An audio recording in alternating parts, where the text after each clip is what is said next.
ఉపన్యాసాలు చాలా బాగున్నాయి అధ్యక్ష. ఆ నియోజకవర్గానికి పెద్దలు బొత్స సత్యబాబు గారు ప్రాతినిధ్యం వహించారు. మేము అధికారంలోకి వచ్చిన తర్వాత 2-3 మాసాలు ఇది జరిగింది అధ్యక్ష. మేము కూడా 15-20 సంవత్సరాలు లేనటువంటి వ్యాధులు కలరా కానీ డయేరియా కానీ మనం వింటున్నామంటే బాధ కలుగుతుంది. దీనికి కారణం ఏంటి అధ్యక్ష? పారిశుద్ధ్యం పరిశుభ్రత ఉండాలి, గ్రామ పంచాయతీలు యాక్టివ్గా ఉండాలి, మున్సిపాలిటీలు యాక్టివ్గా ఉండాలి, కార్పొరేషన్లు యాక్టివ్గా ఉండాలి. ఈ 3 యాక్టివ్గా లేకపోతే ఎవరు ఎన్ని చేసినా సరే దీన్ని అరికట్టలేమనేది అందరికీ తెలిసిన విషయం. 5 సంవత్సరాల అధ్యక్ష పంచాయతీలో పైసా ఖర్చు పెట్టారా? ఒక డ్రైన్ క్లీన్ చేశారా? ఒక ట్యాంక్ ఉంటే ట్యాంకులో ఒక పిడికిడు ఉపన్యాసాలు ఇవ్వడం కాదు. ఎవరు నేనే ఇస్తాను ఉపన్యాసం నేనే ఇస్తాను.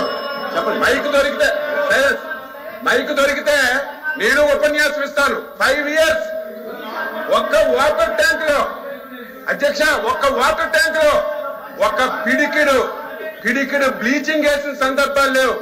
పేదవాడికి ఒక టాయిలెట్ కట్టిన సందర్భాలు లేవు.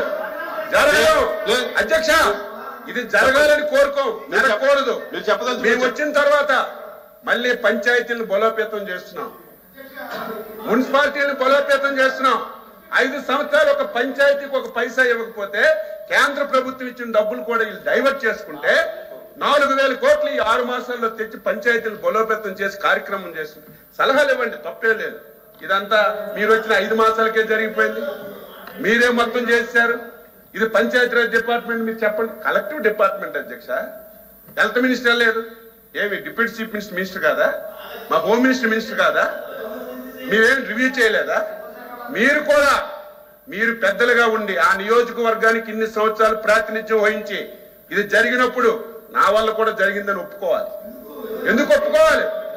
కానీ ఏదో మాట ఉంది కదా, ఏం 5 మాసాలకు జరిగిపోతాయి. నన్ను అధ్యక్ష ఒకటే చెప్తున్నాం, ప్రభుత్వం అందులో మా ముఖ్యమంత్రి గారు చాలా ఫీల్ అయ్యారు.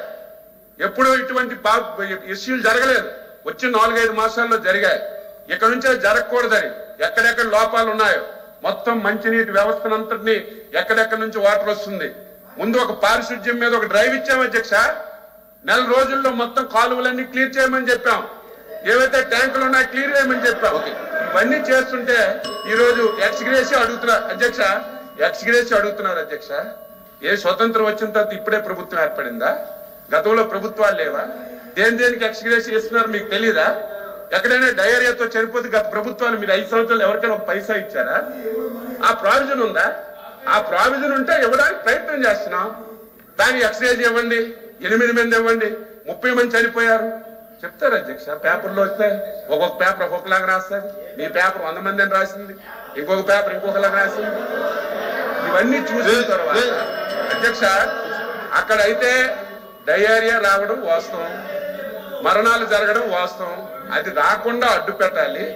భవిష్యత్తులో స్వచ్ఛమైన మంచినీరు ఇవ్వాలి. దానికి కూడా మీరు ప్రజాప్రతినిధిగా బాధ్యత వహించాలి. ప్రజల్ని ఎడ్యుకేట్ చేయాలి, వ్యక్తిగత మరుగుదొడ్లు కట్టాలి. ఇవన్నీ చేస్తే తప్ప దీన్ని అరికట్టలేవు. దయవుంచి మళ్ళీ ప్రసంగాలు చేయడం కాకుండా కలెక్టివ్ గవర్నమెంట్ తప్పనిసరిగా పంచాయతీరాజ్ వ్యవస్థను మళ్ళీ మా డిప్యూటీ చీఫ్ మినిస్టర్ గారు దాన్ని యాక్టివ్ చేస్తున్నారు. క్లోరినేషన్ చేస్తాం, డ్రైన్లు క్లియర్ చేస్తాం, మంచినీటి వ్యవస్థను చేసి రాకుండా చేయడానికి మేము అన్ని ప్రయత్నాలు చేస్తాం. చిత్తశుద్ధితో పనిచేస్తున్నామని చెప్పి మీ ద్వారా సభ్యులకు తెలియజేస్తాం.